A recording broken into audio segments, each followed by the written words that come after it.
They lost games that they shouldn't lose, but they're still a top 15 team in the fucking country. They're still really good. Do you think though that as his tenure plays out, let's say I'm not going to say that something similar happens next year, but let's say something similar happens next year. Let's say that they go 10-3. Hell, I'll even say 9-4 or something. Because let's say who did they play this year? They played Georgia, Tennessee. They lost to Oklahoma. Lost to Vandy. Lost Tennessee, Vandy, and Oklahoma. You know, man, Legend, he might end up having a fucking heart attack. Yeah. Yeah, man. If they get to see that again, but I think he needs 3 seasons. But right. So this is what I was about to say. Do you think that this Alabama job now? And I know that this job was a little bit worse, but does it turn into what Texas was with Charlie Strong and Herman? Like how they? Both of those guys got 4 years, and I mean, honestly, nothing came out of it. I don't know if it drops that low because of how it was passed over. Mac Brown wasn't winning anymore when he turned the program over, where Saban was a play away from playing for a natty. Yeah. So I think it's going to take longer for it to decay, especially because the guy who took over the program is the guy that Saban would have played in the natty had he won. Mm-hmm. So we know that Kalen DeBoer wins, but we don't know if he knows how to win week in and week out in the SEC. And I think he deserves time to go through recruiting cycles and figure that out. Like, I honestly think unless it's a shit show, he should play out his contract. He should get his 5 years. But you know what? Tuscaloosa, then it starts to become, is Tuscaloosa just a different animal? Well, period. Because Notre Dame, you got your stuff that you have to deal with there, right? But like, yeah, it doesn't help that Georgia basically is Bama now. Yeah, with more resources and more people want to play for Kirby. Oh, I mean, I haven't seen that in a minute. Hey, Quavo doesn't come to Alabama games. No. You might get a Julio sighting, though. I don't know if they're into that. A Julio sighting? Yeah, I don't think they're into that. Well, what is Julio into? I just don't know if they want to be around a old NFL player who, who's not at his apex anymore. Yeah. Well, Mark Ingram, I mean, he talks ball on Fox. Well, yeah, and Julio is going to be talking ball with Roddy White and Harry Douglas. So are they officially doing that? Did they make that official? Oh, I don't think so. I don't think Julio has any desire to have a conversation with Harry Douglas. We're talking about Hey, man, we're talking about a future Hall of Famer, a future Hall of Famer, a Falcons Ring of Honor guy, and a high school Ring of Honor guy. Harry Douglas showed up to Albany in big-ass jean shorts and a mohawk in 2022. And he came back in 2023. You know what? Maybe it was 24. I didn't go this year. I didn't go this year to the back to school. But Harry's because he's from Henry County though, right? I don't know, but he went to Louisville, right? Yeah, I know he went to Louisville. Yeah, I remember playing with him on the game. Pause. His brother was in the NBA too. Russell? Tony Douglas, I think was his name. So he was born in he went to Jonesboro High. Okay, so I mean down there, getting close to but damn near. Okay, Timberwolves trying to make a comeback. Oh. Yeah, sure you can tell who I got money on. Yeah, 20 in high school in basketball. Who, Harry? Yeah. Yeah, Tony. Tony Douglas is his brother. Yeah. Tony Douglas was all right. He's a good 3-point shooter, especially on NBA Live. I've given some niggas some work. Pause with Tony Douglas on 2K. What are we think of the Lakers tonight? I think they go out there and they do what they do. Okay. What do we think about the Heat making it a 2-point game? I know you're gonna keep saying no Giannis, but there is Doc, top 75 coach, and we know what Doc's about. Is he more like Doc Kevorkian? He just cannibalizes his teams. Yeah, I mean, nigga said Dr. Kevorkian. Nigga. Yeah, he's more like Doc Kevorkian. Jimmy's back on his bullshit too, by the way. Who, Butt? Yeah, Jay Butt. Yeah, he's got some red hair on his in his braids, but it's not all the way red. Okay. But let's get to the NBA.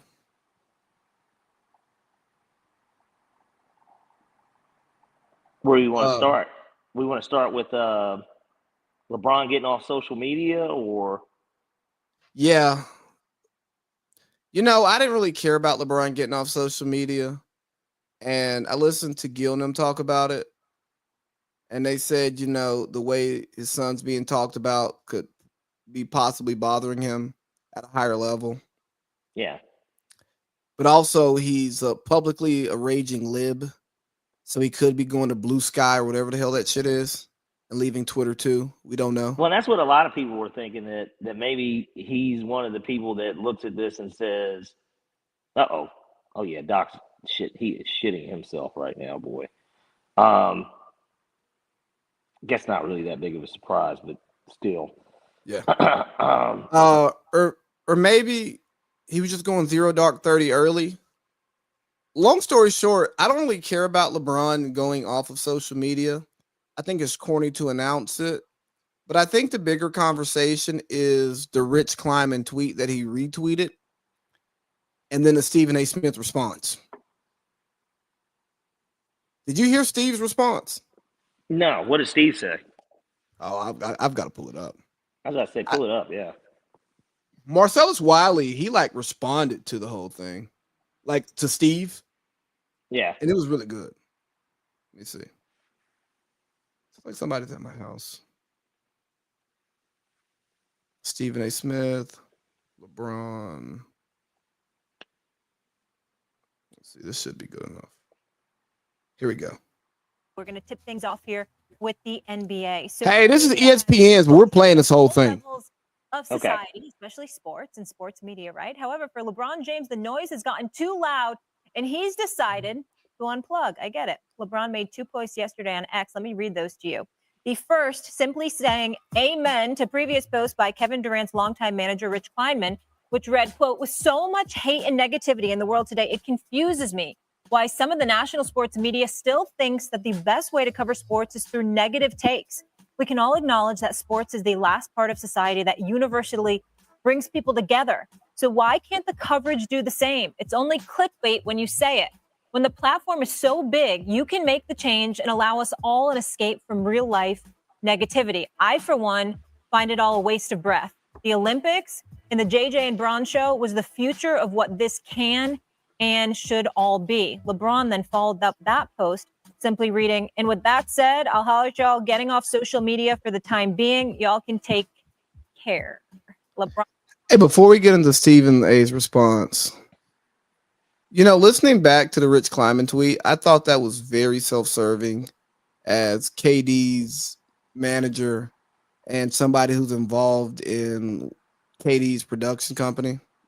Right. Pretty much what he's saying is, fuck what the viewers want to hear, because the viewers don't know what they want to hear. They just want to hear what's said to them, and then they base what they want to hear off of that. And we want to get rid of career media people, and we only want players to talk about sports. And I think that is a very unhealthy approach.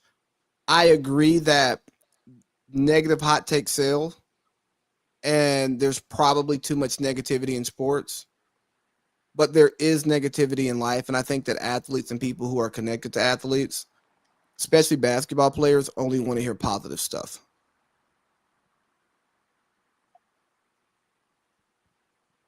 You there?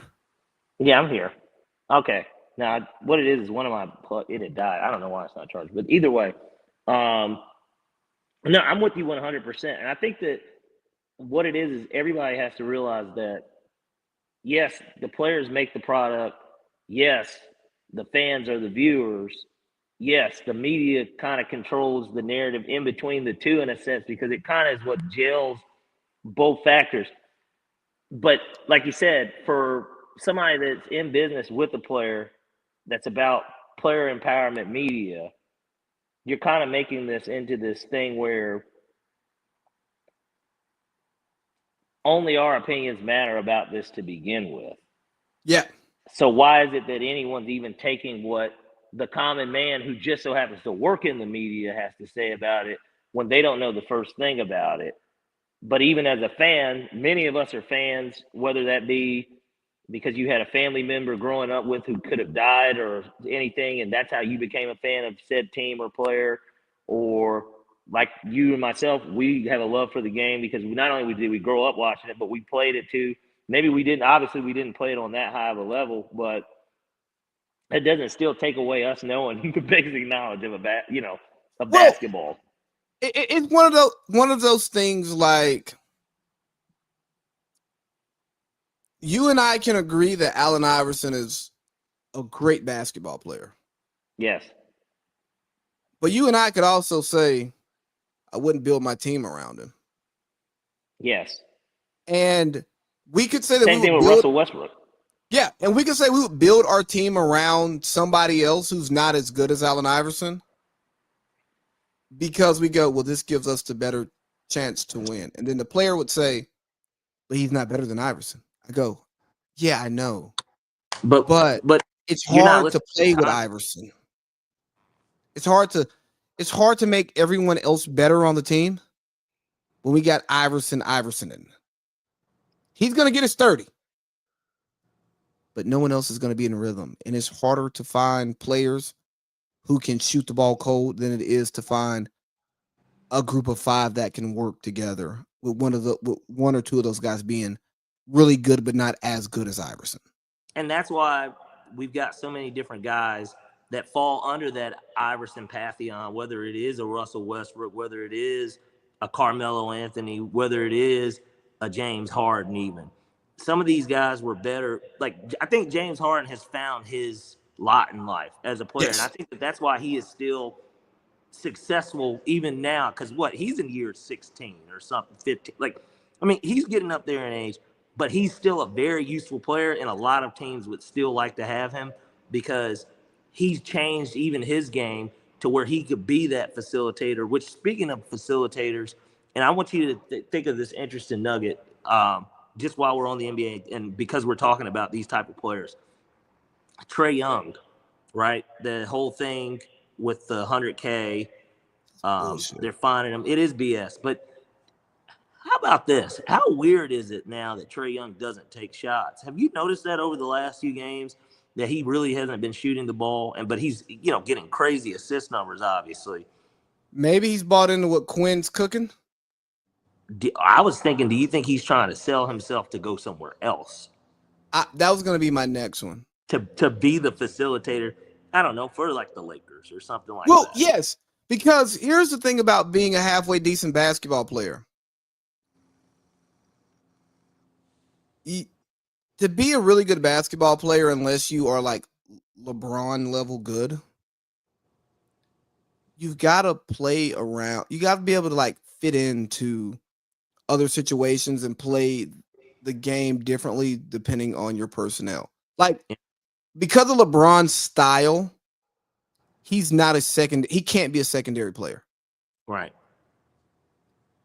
Kevin Durant could be a third option and still get his 25. And notice how when we were just talking about those players too, obviously Westbrook and Harden have played together multiple times. and they all three played together, but KD's the only one that has the ring because he can seamlessly kind of really play with anyone. He could play with anyone. Like, Yeah. No, and Kevin.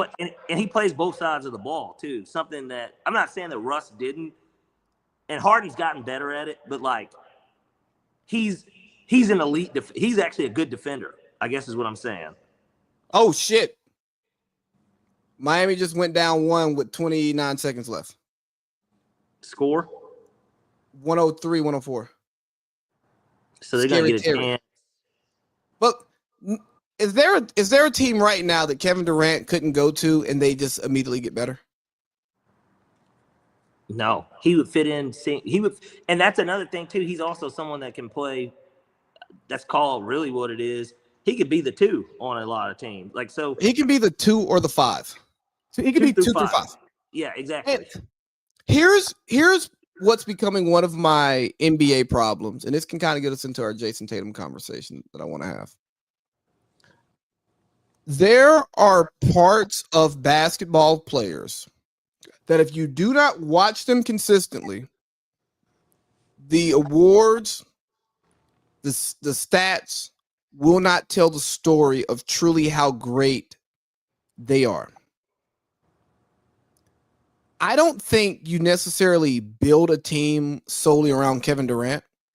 Yeah. Now, you could go Kevin Durant and another person, like that combo. You could build around that combo.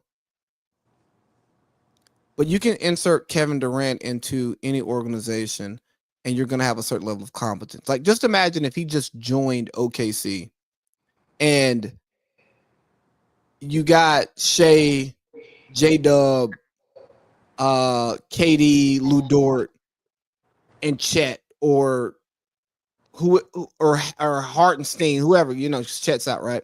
Yeah. He could still slide to that starting 5, and niggas might lose 1.5 points a game, and they would be so much better. Made a 3, by the way. Huh? I said, looks like the Bucks just made a 3. Dame has the ball in his hand, dribbling it down. So I can believe in him making a 3. Just don't confirm it for me. I want to watch it because he is just dribbling like. Well, I'm looking on my fantasy app. I don't know what just happened. Oh wow. Yeah, some white guy hit the 3. They had like good ball movement. Well, it's weird because they took it away. Oh yeah. They're saying he shot it after the it was a shot clock violation. Okay. Oh, that's real deal doc shit. Yeah. But like Jimmy Butler's not gonna have enough accolades for people to understand that he really took 2 Heat teams to the finals that probably should have been in no one's finals. Like there's no stat to say, here's what this nigga Jimmy did. Or even the Minnesota team, right? You remember they were like a top 3 team in the West until he got hurt, and then they like snuck in as at the AC when he came back at the end of the year. Yeah.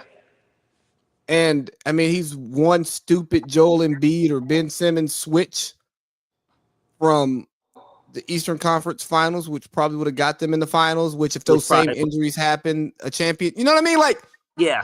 Like, we were there to contextualize that, and we saw what Philly was when Jimmy left. Yeah, they got to the second round the next year, but it looked different. Yeah.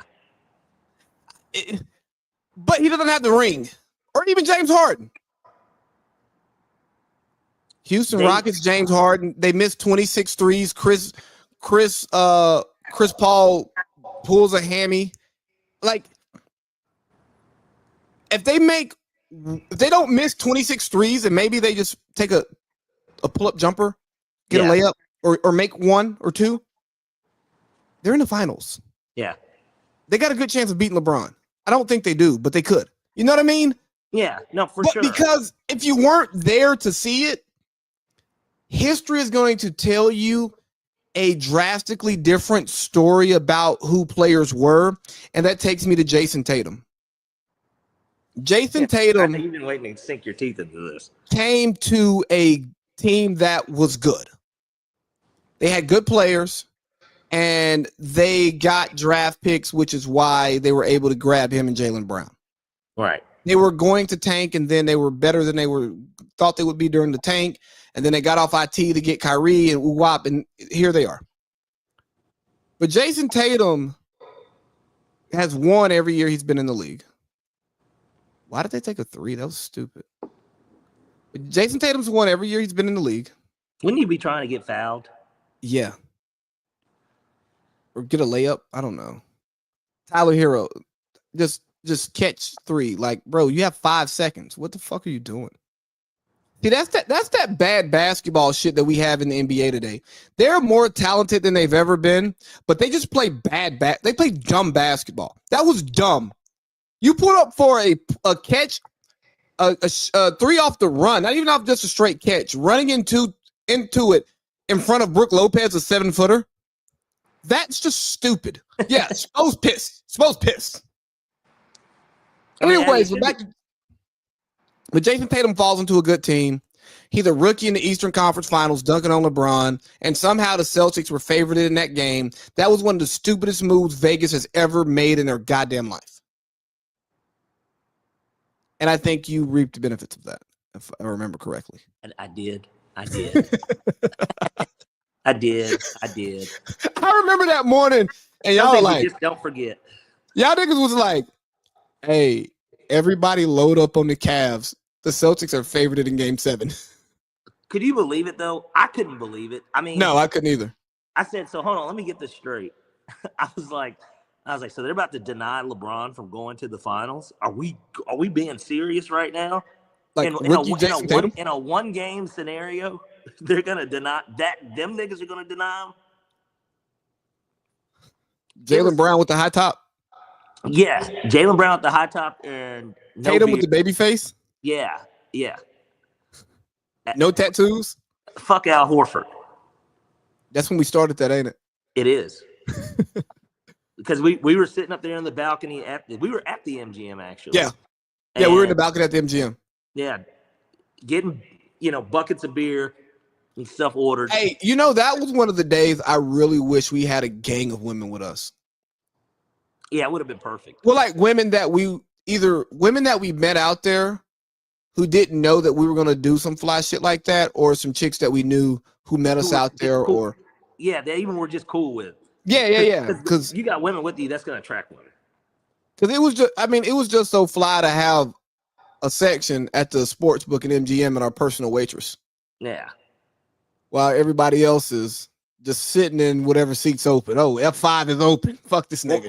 Well, either that or you had to have a reservation to begin with. And then we got the hoes booked doing the fuck out Horford chants. Yeah. Because the only people that bet on the Celtics that day were Celtics fans. We've got 3 minutes, low key. Oh shit! I forgot about the 10 o'clock thing. Yeah. Hey, long story short, Jason Tatum is going to be remembered as better than he was. Agreed. All right, you ready? I am pulling it up now because I'm gonna have to do this on the fly. We got rivalry week. Oh, 1 second. I totally lost track of time. My bad. No, you're good. I don't want them to come in and then like kick me out like in the middle of it. Yeah. Hold on.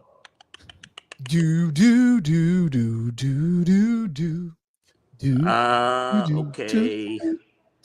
Bro, I gotta do another podcast after this. Really? Yeah. But you're doing it from home though, so yeah. They're okay with it. Yeah. Okay. Let's go ahead and shoot for college. All right, ladies and gentlemen, it's time for Parlay Pete's College Football 6-pack. 666. Okie doke. All right, so we've got rivalry week. It's Thanksgiving week, and comes the close of the college football regular season. It seems like the shit just started yesterday. So the fact that we're already here is unbelievable because a lot of teams, I guess there's going to be bowl season. I was about to say a lot of teams we're not going to get to see play. But you know what? This is going to be probably the last week that we see certain players play. Like I have to imagine Shador and Travis Hunter are going to be playing. Yeah, they're not going to be. No. Deion said we have a bowl game. You'll see them play again. Okay. Well, maybe he wants them to close it out, but I have to imagine he's going to be cautiously optimistic for that. Yeah. Anywho, let's get to this 6-pack. I am still kind of on the fly with it. I'm adding my last picks in. Oh, perfect. Okay. Perfect. All right. So yep, there we go. So for this 6-pack, we've got some juicy fucking rivalry games, and I'm hitting all the good ones except for this first one. The first one, you know, it's just a pick I really like. Stanford at San Jose State. Give me San Jose State on the money line. Underrated team this year. San Jose State probably, he's not going to win College Coach of the Year just because they're not winning it, but talk about turning around a program. I like San Jose State on the money line. Hey, who's coaching that program this year? I forget his name, but the guy from Navy, right? Yeah. It is him. They look so much better, though. And I know that you said that a lot of people at Navy hated that he was fired, apparently. But, But then again, look, Navy's been good this year, so it is what it is. Next, we're going to get on to the good old-fashioned hate. And as a Georgia fan, I would love to see nothing but Georgia beat the piss out of Georgia Tech. But I'm going to be honest with you. I'm going to take that plus 21, guys. That's a lot of points. That's a ton of points to be giving them. Next, we got Notre Dame at USC. Notre Dame knows what it is when you're in, and Link stinks. So give me Notre Dame to piss on the ashes for this season for USC. Give me Notre Dame money. Next, Florida at Florida State. I think we all know exactly what direction I'm going here. Billy Napier has saved his job the last 3 weeks with the football that they're playing in Florida State. Although they did finally get another win, it was against Charleston Southern, and it wasn't even as impressive as I think most people thought it should be, considering how bad they've been. I like Florida minus 13.5. So give me Florida at Florida State minus 13.5. Next, arguably maybe the best game this week, South Carolina at Clemson. I have been really high on Beamer and Lenore Sellers. Clemson saw today that basically they're going to get in, is what's going to end up happening if something happens and they don't play in the ACC, that they have an actual legitimate chance of getting in. I'm going to take Clemson at home in this game. As well as South Carolina's been playing, I like Clemson. Give me Clemson on the money. I mean, and really, you could take the points. I mean, it's only minus 1.5, but, just in case it is a 1-point game, it could come down to a 2-point conversion, something crazy. Let's just take Clemson on the money. And then finally, we got Auburn at Alabama. Look, this is we've talked about Kalen DeBoer earlier. This is kind of the final test for him. They need to blow Auburn out. So give me Bama minus 11.5. I think that they get up for that game at home and, they give the fans something to cheer about and hope, a lot of mayhem happens that weekend and then championship week the following. You heard old boy, right? From Oh, yeah. That was Auburn. the other thing. Yeah. When you sent that too, really, if I could look up his Russian prop, I would say take the Russian prop. But take the Milrow Russian props, take the Ryan Williams receiving props. Okay, so we got San Jose State on the money line, Georgia Tech plus 21, Notre Dame on the money line, Florida minus 13.5, Clemson on the money line, and Bama minus 11.5. Yes. All righty, ladies and gentlemen, it's time for Parlay Pete NFL 6-pack. 666. All right, we got a Get the hell out of Thanksgiving. me. We got a Thanksgiving slate, but I'm not going to touch those games, obviously, because Thanksgiving. Okay. So we got some really good ones, though, on Sunday. Actually, this is one of the better weeks for football games. All right, we're going to start off with one that I really love. I think this is a bounce-back spot. Plus, the Saints just can't continue to win every game that they play with this fucking interim coach. Rams at Saints. I think the Rams bounce back. Give me the Rams on the ML. Next, we got the Eagles at the Ravens. Arguably, maybe the game of the week, would you say? Yeah, absolutely. Well, you know what that means. That means we're going to get a lot of points because certainly the fucking Ravens have an explosive offense. They'll be at home. The Eagles are clearly, they can put up points too. I like over 51. I wouldn't buy any points or anything. Just take the over here, over 51. Next, we got the Seahawks at the Jets. Geno's return to the Big Apple. I don't believe that Geno has played a game against the Jets. I know that he played against the Giants. He went back to MetLife, but this will be his first time. He played with the Giants, and he ruined Eli's streak. Yes, but that's what I'm saying. Okay, regardless, point man, this is his, if I'm not mistaken, his first game back to play the Jets as a starter. Okay. There's just no way the Jets have – I don't know if the Jets have really mailed it in. I know that they have, but, there's got to be some pride there, man. And they're giving the Jets, they're plus odds. They're at home. Seattle's got to come all the way from Seattle. I'm going to take the Jets. And I promise if they don't win, this will be the last time I touch the Jets. They've kind of been on my no bet list, but they almost at these odds they gotta get it done. Next, we got San Francisco at Buffalo. I'm not even going to talk long about this. Give me the Bills -6.5. I don't give a fuck if Brock Purdy's playing. I think that the 49ers are done this season, and I think that the Bills have a victory parade. Plus, apparently it's supposed to be very fucking snowy. Just don't see the team from the Bay Area playing well in that. Give me the Bills. Bay Area. Give me the Bills -6.5. Next, we got Pittsburgh at Cincinnati. Again, another team that is just as like, man, something's got to give. I'm going to take the Bengals -3. I think that they've got the offense, obviously. I know that the Steelers have the defense, but the question will be, what does the Steelers offense do to the Bengals defense? Can they hang up 27 on them? That, to me, will make the difference in this game because I think the Bengals offense is good enough to get it done. So give me the Bengals on the money line. And then finally, as much as I hate touching these games, you got to give me the Dirty Birds, baby. Let's go. I like the Falcons on the money line at home. We're a dog. We're +115, and we're 2-point underdog right now. So give me the Falcons on the money. I think Raheem has to bounce back because if he doesn't, there's going to be this guy in Tampa named Baker that's going to be looking over his shoulder, waiting for us to fucking sneeze.